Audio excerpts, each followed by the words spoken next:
जहाँ king Richard की बेटी मैरियन को दिखाया जाता है, जिसके कमर में टेस्टरी बेल्ट लगाया हुआ था उसके पिता के द्वारा, जो कि मैरियन किसी लड़के से प्यार न कर सके, सिर्फ अपने होने वाले पति से ही प्यार कर पाए। इसलिए लेडी मैरियन को उस लड़के की तलाश थी। मूवी के स्टार्ट में हिप हॉप गाने के थ्रू हमें बताया जाता है किंग रिचर्ड वॉर के लिए अपने शहर से बाहर गए हुए थे और तभी उनका भाई जॉन और उनके शेरिफ शहर को अपने कब्जे में ले लेते हैं और प्रजा पे भारी मात्रा में टैक्स लगा रहे थे, जो प्रजा वहन नहीं कर पा रहे थे। और प्रिंस जॉन को रोकने वाला वॉरियर रॉबिन हुड भी शहर से बाहर था। अब सीन जेरूसलम में एक प्रिजन में शिफ्ट होता है, जहां रॉबिन को बंदी बनाया गया था और उससे पूछा जाता है उसका किंग मतलब किंग रिचर्ड कहाँ है, लेकिन वो बताने से साफ इनकार कर देता है। सजा में उसका टांग खींचा जाता है, लेकिन वो फिर भी कुछ नहीं बताता। इसके बाद उसे कैदी आसनीज के साथ बांधा जाता है। जब गार्ड चले जाते हैं, आसनीज कहता है, क्या तुम यहाँ से निकलना चाहते हो? रॉबिन कहता है, हाँ। जिस पाइप से उन्हें बंधा गया था, दोनों उस पाइप को लात मार के तोड़ देते हैं। इसके बाद वो खुद तो आजाद होते हैं, साथ ही साथ सभी कैदियों को ले भागते हैं। अगले सीन में रॉबिन हुड अपने कर्ज उतारने के लिए अजनीस के लिए कुछ भी करने के लिए राजी था। इसलिए अजनीस कहता है, मेरा बेटा है आचू, जो थोड़ा कमजोर और बुद्धू टाइप इंसान है और वो तुम्हारा शहर इंग्लैंड में रहता है, क्या तुम उसका थोड़ा ख्याल रखोगे? वो रॉबिन को आचू का फोटो भी देता है। रॉबिन कहता है, हाँ जरूर अजनीस। इसके बाद वो तैरते हुए जेरूसलम से अपने टाउन इंग्लैंड आता है। यहाँ आते ही वो देखता है एक लड़के को कुछ सोल्जर पीट रहे थे। दरअसल वो आचू होता है। अब रॉबिन उनके बीच जाता है और उन सभी को बहुत ही पीटने लगता है और उसकी मार खा के सभी गार्ड भागने लगते हैं। अगले सीन में वो अपने घर जाता है, जहाँ उसके घर को प्रिंस जॉन के लोग ले जा रहे थे। जब वो गार्ड से पूछता है उसके घर ले जाने का कारण क्या है, गार्ड बताता है, तुमने तुम्हारा घर के टैक्स पे नहीं किए हैं। रॉबिन बताने की कोशिश करता है वो उस वक्त यहाँ नहीं था,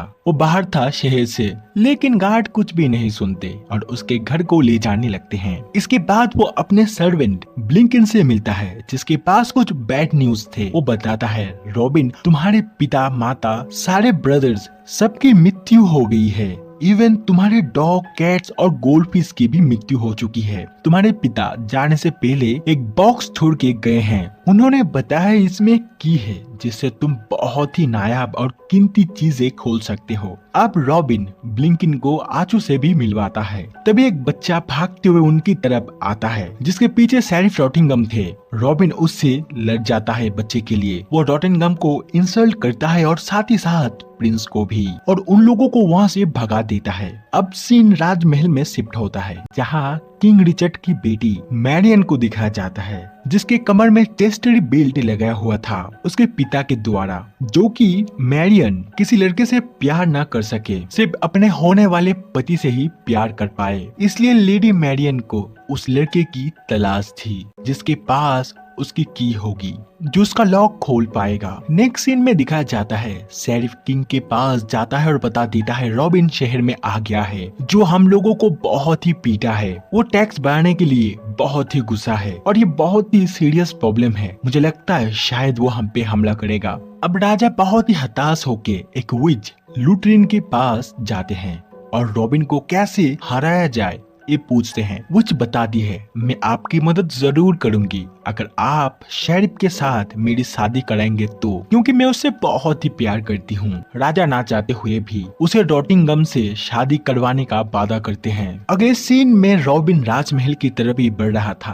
तभी एक जायंट उसे रोक देता है, जो कहता है, अगर तुम लोग इस पुल को पार करना चाहते हो तो तुम्हें मुझे कुछ पैसे देने होंगे। रॉबिन हुड देने से साफ इनकार कर देता है और दोनों के बीच लड़ाई शुरू हो जाती है। लड़ाई करते हुए उन दोनों की स्टिक टूट जाती है और उसी टूटे हुए स्टिक से रॉबिन जायंट, जिसका नाम लिटिल जॉन है, उसे नीचे गिरा देता है। जॉन को पानी से बहुत ही डर लगता था। रॉबिन उसे पानी से बाहर निकालते हैं, इसलिए दोनों की अच्छी दोस्ती हो जाती है। यहाँ हम देखते हैं जॉन का एक दोस्त था विल स्कारलेट, जो बेहद ही फास्ट चाकू चला सकता था। जब रॉबिन बताता है वो प्रिंस से टैक्स बढ़ाने के लिए बात करने जा रहा है, स्कारलेट और लिटिल जॉन दोनों उसके साथ जाने के लिए राजी हो जाते हैं। अगले सीन में दिखाया जाता है राजमहल में पार्टी चल रही थी।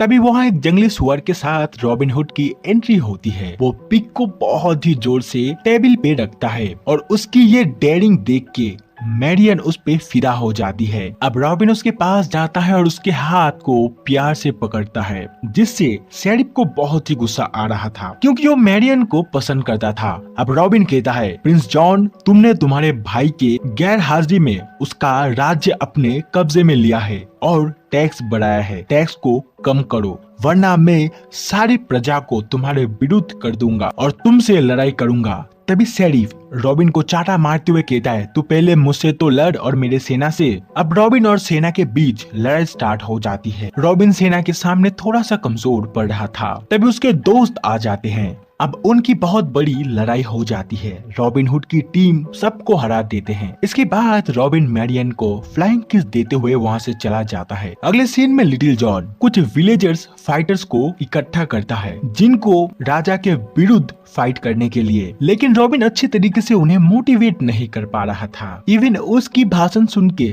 सभी सो जाने लगते हैं, इसलिए आचू उन्हें मोटिवेट करता है। तभी सब में जोश और हिम्मत आता है। अब रॉबिन बहुत ही अच्छे तरीके से सभी विलेजर्स को ट्रेनिंग देने लगता है। वही दूसरी तरफ शेरिफ की प्रिपरेशन भी अच्छी चल रही थी। शेरिफ एक माफिया डॉन जियोवानी को अपने घर इनवाइट करता है और सलाह मांगता है रॉबिन को कैसे मारा जाए। डॉन जियोवानी आइडिया देते हैं, शेरिफ तुम कल एक आर्चरी कॉन्टेस्ट करो, रॉबिन वहाँ जरूर पार्टिसिपेट करने आएगा। और तभी मेरा दोस्त लूका, जो बहुत अच्छा आर्चर है, लूका जिसके पास बहुत सारे मेडल है, वो उसे हरा देगा और तभी रॉबिन का कॉन्फिडेंस गिर जाएगा, जनता उसे धिक्कार करेगी। तभी मेरा दूसरा दोस्त इजियो उसे मार देगा। आइडिया सुन के शेरिफ बहुत ही खुश हो जाते हैं और इनकी सारी बातें मैरियन सुन लेती है और मैरियन रॉबिन को वार्न करना चाहती थी, इसलिए वो अपने सर्वेंट ब्रूमहिल्डा के साथ निकल पड़ती है। अगले सीन में वो रॉबिन के पास आ जाते हैं। तभी लिटिल जॉन ब्रूमहिल्डा को गोद में लिए उतरने जाता है, लेकिन उसका वजन इतना होता है वो गिर जाता है। इसके बाद मैरियन कहती है, रॉबिन शेरिफ तुम्हें मारने का प्लान कर रहा है, कल आर्चरी कंपटीशन होगा, तुम उसमें पार्टिसिपेट मत करना, तुम्हें आर्चरी कॉन्टेस्ट में मारने का प्लान है, प्लीज तुम उस कॉन्टेस्ट में पार्टिसिपेट मत करना। रॉबिन बड़ी ही कूल तरीके से कहता है, नहीं मैं नहीं करूंगा। इसके बाद वो मैरियन को लिए बड़ी ही प्यार से गाना गाने लगता है, जिसे सभी बड़ी ही मजे से देख रहे थे। तभी कुछ स्ट्रेट हो रहा था, जिसे देख सभी बड़े ही मजा लेने लगते हैं। लेकिन जब रॉबिन पर्दा हटाता है तो वो देखते हैं वो उसका शॉर्ट था। अब वो मैरियन को लिए एक साइड में आ जाता है और किस करने जाता है। तभी मैरियन बताती है, तुम बस मुझे किस कर सकते हो, इसके आगे कुछ भी नहीं, कारण मेरे कमर में चेस्टरी बेल्ट है और मुझसे सच्चा प्यार करने वाली के पास वो चाबी है। जिस दिन मैं उसे पाऊंगी उस दिन मैं सब कुछ कर पाऊंगी। अब जैसे ही रॉबिन किस करने जाता है तभी ब्रूमहिल्डा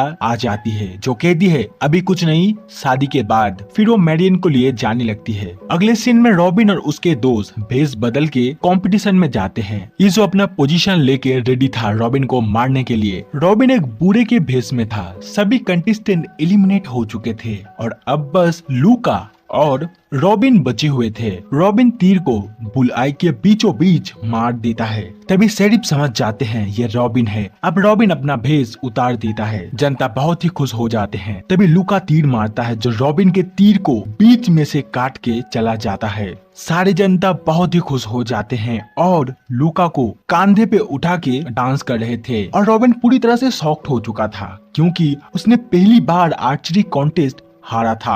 अब रॉबिन मूवी स्क्रिप्ट को देख रहा था, क्या उसे एक और मौका मिलना चाहिए? तो उसे पता लगता है हाँ, उसे एक और मौका मिलेगा। जॉन और शेरिफ भी स्क्रिप्ट को देखते हैं, उन्हें भी पता लगता है एक और मौका मिलेगा। इसलिए शेरिफ इजियो को इशारा करके कहते हैं शूट करने के लिए, और वो जैसे ही रॉबिन पे शूट करता है, ब्लिंकिन उस एरो को पकड़ लेता है। अब रॉबिन अपना एरो निकालता है और गेम को कंटिन्यू करने जाता है। तभी लूका उसे मार के उसका बैलेंस डिसबैलेंस कर देता है, लेकिन फिर भी एरो घूमते हुए सभी ऑडियंस राजा सबके पीछे से जाते हुए निशाने को छेद कर देती है। अब शेरिफ के लोग रॉबिन हुड को पकड़ लेते हैं और उसे फांसी देने जा रहे थे। तभी मैरियन कहती है, तुम रॉबिन की जान बख्श दो, मैं तुम्हें सौंप दूंगी, मैं तुमसे शादी कर लूंगी। अब देखा जाता है मैरियन उससे शादी कर रही थी, लेकिन फिर भी रॉबिन हुड को हैंग कर रखा हुआ था। इन केस अगर मैरियन बात से मुकर जाती है तो रॉबिन को फांसी देके मार दिया जाएगा। अब ना चाहते हुए भी मैरियन ने शादी कर रही थी। अब जब तलक मैरियन हाँ बोलती तभी आचू रॉबिन के फंदे को काट देता है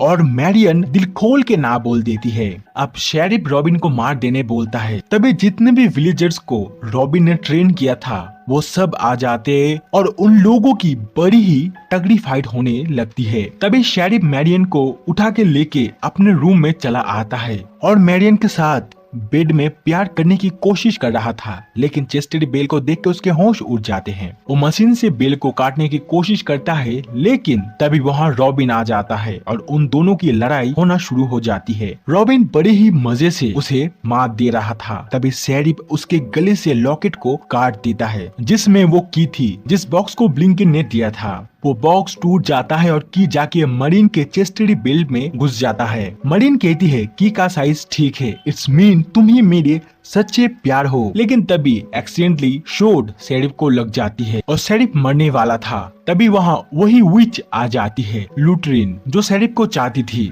वो कहती है मेरे पास ऐसा कैप्सूल है जो तुम्हें ठीक कर सकता है, अगर तुम मुझसे शादी करने का वादा करो तो मैं तुम्हें वो दूंगी। अब शेरिफ वादा करता है और विच उसे कैप्सूल देती है, जिसे लेते ही शेरिफ ठीक होने लगता है और विच उसे घसीटते हुए ले जाने लगती है शादी करने के लिए। इसके बाद रॉबिन एक प्रीस्ट के पास जाता है और वो उन दोनों की शादी करवा रहे थे। तभी वहाँ किंग रिचर्ड आ जाते हैं जो शादी के लिए पूरी तरह से सहमति देते हैं और रॉबिन को ना शेरिफ भी बना दिया जाता है। इसके बाद उनकी शादी हो जाती है और वो दोनों खुशी खुशी जाने लगते हैं और यही इस मूवी का एंड हो। इसी के साथ आज का वीडियो हम खत्म करते हैं। अगर आपको अच्छा लगा तो प्लीज इस वीडियो को लाइक और कमेंट जरूर कर दीजिएगा। मैं बहुत सारी मूवीज लेकर आता रहता हूँ, तो प्लीज इस चैनल को सब्सक्राइब कर दीजिए और बेल नोटिफिकेशन आइकॉन दबाना मत भूलिएगा। हम फिर से मिलेंगे और एक नई मूवी के साथ। तब तक के लिए थैंक यू और आप अपने आप का ख्याल रखिए।